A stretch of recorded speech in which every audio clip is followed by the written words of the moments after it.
All right. Good morning, good afternoon, good evening, whatever time of day it is. Emergency press conference from what happened last night in the tennis world. Naomi Osaka came out with a statement saying that she was not going to play the Western Southern Open, withdrawing from her semifinal match, which was supposed to be today, Thursday, and she announced that she just wants the dialogue to continue for those that have been affected by everything that's going on in the world right now. This was coming after the fact that the Milwaukee Bucks refused to take the floor for their Game 5 playoff game in the bubble in Orlando. And honestly, I think this was the right move for Naomi Osaka to make her statement in not just the black community, but the entire world, because this is something that the tennis world has been trying to figure out a lot of. We all know that the tennis community is primarily white. There's no getting around that at all. And I think what Naomi Osaka did last night was the first visual. I think what Naomi Osaka did last night was the first step in creating that dialogue. It's been a long time coming, to say the least, and it's really sad to see what this world has come to in terms of how it is affecting our teammates, our athletes, our friends, our family, because this is something that we cannot take lightly. And I tweeted out last night that watching sports is a privilege, and if we can't respect those athletes that give us the entertainment and give us the pleasure of watching a team, supporting a team, and if you don't respect those athletes and their decisions, you don't deserve to be watching that sport or watching that team. Because that's just something that we need to understand and rally around. And you would think in 2020 we would be over this. But after Naomi Osaka announced that she was withdrawing, and this was her version of a protest, the Cincinnati Open released a statement that they would be postponing all matches with the protest today and will resume tomorrow. Now, I like the initiative that they're trying to set. The precedent and the initiative is there. The NBA, compared to the other sports, is made up of 75% black athletes. Tennis is probably the complete opposite of that.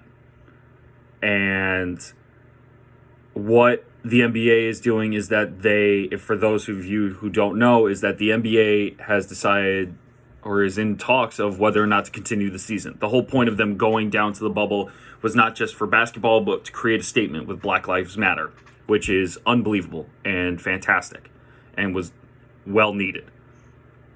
And Osaka gave us this platform because she is the next star, and she is the star of the WTA. For someone who has gone to Minneapolis very quietly, I might add, to protest for George Floyd. Someone who is a big advocate for all this. And I think this was the right choice. I genuinely do. And for those who say on Twitter to just shut up and play a sport, they're more than just an athlete. They're more than just a human you get to watch on TV and bet against. And if you're betting on them, you're quite frankly an idiot, because that just causes more people to be upset because they didn't play the way you wanted.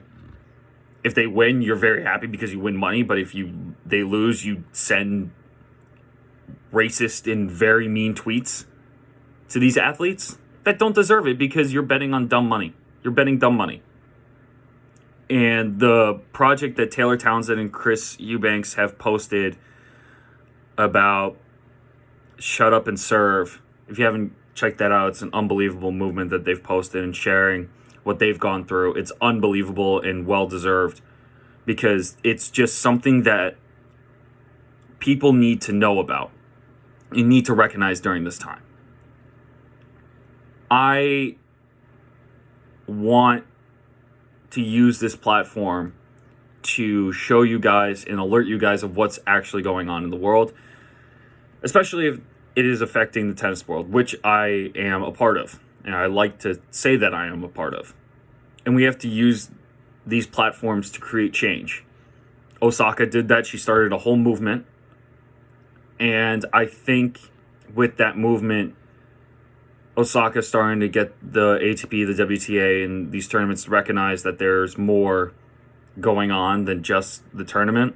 And I saw a tweet that said, if all bad things happen, should we expect tennis to be canceled more?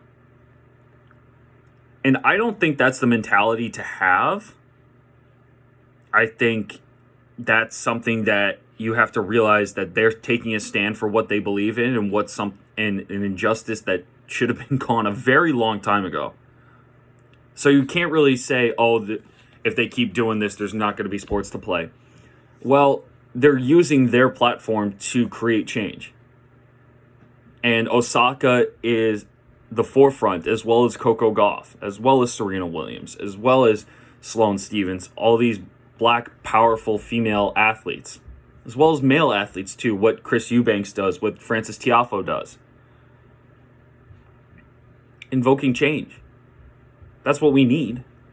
In a primarily white sport, there are people that try to understand it, but completely miss the mark. But I'm very proud that Osaka is in our sport, and what she has done is caused waves in the tennis world, and I'm very proud of that. And it's something that we all need to look at and understand very quickly. And I wanted to make this video to kind of let you guys know of my thoughts and what was going on, because we need to get past this. We need to fight for justice. We need to use our platforms for good. Hope everyone's staying safe. Hope everyone's washing their hands. Wear a mask. Stay 6 feet apart. Don't be stupid. Thank you, Naomi. Thank you.